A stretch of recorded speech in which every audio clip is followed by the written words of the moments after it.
سنة 1999 في مواطن برازيلي اسمه أرماندو سافر أمريكا عشان يشتغل، بس ما كانش بيتكلم إنجليزي خالص. بدأ ياخد كورسات عشان يحسن من مستواه، وفي نفس الوقت اشتغل في مطعم أصحابه من اليونان. بعد سنة واحدة أرماندو بقى يتكلم يوناني أحسن بكتير جدا من الإنجليزي، لدرجة إنه لما بيقابل اليونانيين بيفتكروه يوناني زيهم.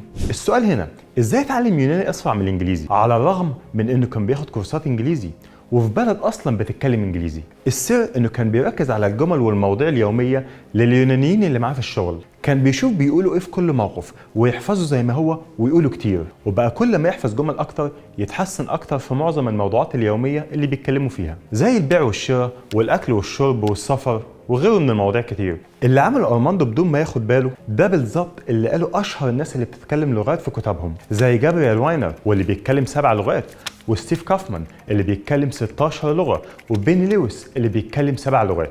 كلهم اكدوا على طريقه أرماندو، ركز على حفظ الجمل المهمه واللي بتستخدم بشكل يومي. أرماندو عمل ده مع اليوناني، بس ازاي انت تعمل كده مع الانجليزي؟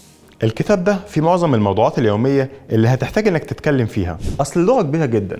وخليني اسالك سؤال، يعني تفتكر لما أرماندو اتعلم يوناني بدا يتكلم في مواضيع زي الكيمياء الحيويه مثلا؟ لا، هو ركز على مواضيع يوميه مفيش حد ما بيتكلمش فيها، وحفظ جمل وتعبيرات ثابته زي ازيك عامل ايه، بكام دي لو سمحت، هناكل ايه النهارده. هنا هتلاقي اكتر من 5000 جمله مشهوره في الانجليزي جاهزين للاستعمال فورا بدون ما تحتاج انك تكون جمل في عقلك الاول عشان تتكلم، وبيغطوا معظم المواضيع اللي بنحتاجها في حياتنا اليوميه. وفي كمان كورس للمحادثات عشان تعرف تطبق بشكل عملي. كمان هتلاقي قسم كامل للبيزنس انجلش مكون من 140 صفحه، ازاي تتكلم مع مديرك وزمايلك، ازاي تعمل برزنتيشن، تبعت ايميلات، ازاي تتكلم في الميتنج وتعدي الانترفيو، وغيرهم من مواضيع كتير. وطبعا عشان تدخل تطبق فورا هتلاقي ماتيريال اضافيه ومعاها كتيب الخطه زي ما انت شايف كده، واللي هتلاقي فيه الخطه متقسمه بشكل يومي، وكل يوم مكتوب قدامه هتذاكر ايه وهتذاكره ازاي ولمده قد ايه. عشان انا عايزك ما تركزش في حاجه غير انك تدخل تذاكر فقط. وعشان تنطق الجمل صح هتلاقي ال 5000 جمله متسجلين باكسنت امريكي 100%، اللي مسجلهم واحد من امريكا.